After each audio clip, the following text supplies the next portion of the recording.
Nations Climate Conference. And then to the leaders of the ASEAN countries in Cambodia. We also met with Indo-Pacific allies, including a trilateral meeting with Japan and the Republic of Korea, and with President Xi in Bali, as well as the leaders of the G20 and the countries with many of the largest economies in the world.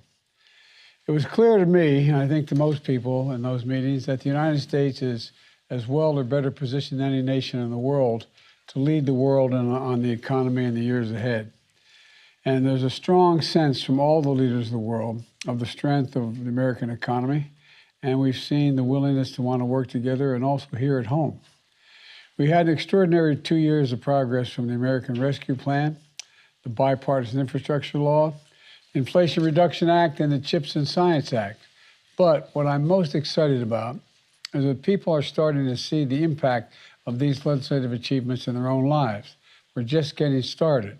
We passed them this year, but now they're really going to kick into effect. It's going to accelerate in the months ahead. And the implementation of these legislative achievements is going to be one of the key parts of the success, I believe, for the economy. And that's one of the reasons why I wanted to bring us together today. You know, I've called together a group of labor leaders and business leaders to discuss progress in building the economy from the bottom up and the middle out. And they've been partners in creating the jobs of the future and in building a world-class workplace ready to compete to fill those jobs. And our approach, I believe, is working. The economy grew at 2.6% last quarter, while inflation started to slow and unemployment stayed low. But what do these economic statistics really mean to people? Well, here's what they mean, in my view. We've added jobs every single month in my presidency, more than 10 million jobs total. 700,000 of them were manufacturing jobs. Inflation at the grocery store is coming down slightly. Prices for things like clothes and television and appliances are going down as well as we head into the holidays. This week we saw the growth in prices in business pay for goods and services to come down as well. Gas prices are down. But it's going to take time to get inflation back to normal levels as we keep our job market strong so we could see setbacks along the way. I don't doubt that, but thus far we're in good shape. But we're laser focused on that.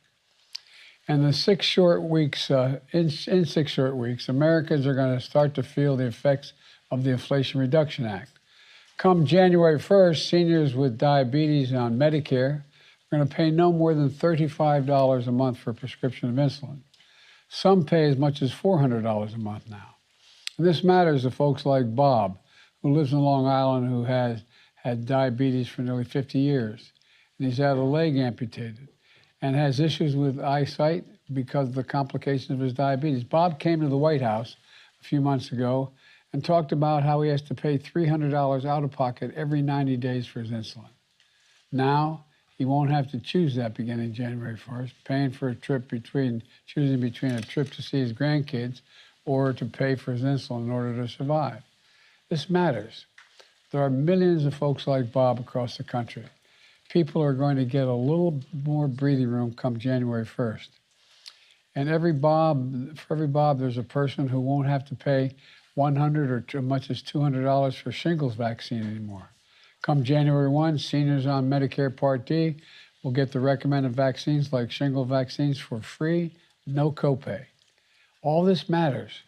Right now, 4 out of 5 folks who sign up for health insurance through the Affordable Care Act can get health care coverage for $10 a month or less.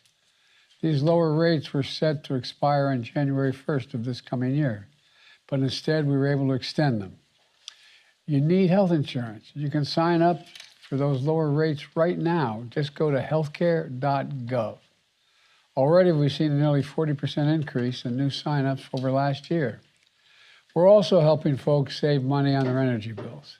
Starting January 1, you can get up to $3,200 tax credit to make your home more energy efficient. You can get up to $600 tax credit for new windows, $500 for new doors, $2,000 to install a heat pump, $600 to replace electric panels. Here's what this means. If you're living in a home with a drafty windows and doors starting January 1, you'll be able to save up to $1,100 in the cost of replacing them. And that's just on the upgrade. You're also going to save a lot of money going forward because your utility bills will be lower. And that's good for your wallet, but it's also good for the environment because you're using less energy. And that's not all. If you want to install solar panels on the roof, you can get a tax credit for 30% of the cost. It'll bring down the cost of installation by about $7,500. And when you get to keep savings money on your electric bills for the remainder of the years, about $300 a year on average. Look, if you switch to electric pump to heat your home, you can get a tax credit covering up to $2,000 of the cost. But that heat pump's going to save you hundreds of dollars a year on your energy bills, depending on where you live and what kind of heating system you rely on today. Look, we're talking about real money here to save people, and it's just going to start kicking in now.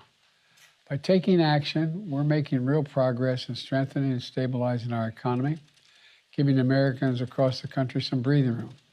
To build on this progress is not just acting, but it's listening. That's why I'm here today to open to good ideas to continue bringing inflation down and continue creating an economy that works for everyone with these business and labor leaders who are in front of me here. Folks in this room, American labor unions, American companies, are key to building an economy from the bottom up and the middle out, as I said. I look forward to continuing to partner with them and hearing their thoughts about things I should do and should not do, ways we can continue to strengthen the American economy, and about how we can work together going forward. And now I'm going to turn it over to Brian Deese, Director of National Economic Council, and he's going to continue this meeting, and I'll intervene along the way. But again, thank you all for being here. I really appreciate your help and advice. Brian, it's all yours. Thank you, Mr. President. I think we're going to just pause a moment while we have the press depart and we turn to the rest of the meeting here. But as they do, I'll just add my thanks to all of you for convening here together, particularly as the President and Secretary Ellen are just back from a long overseas trip here. So looking forward to the conversation.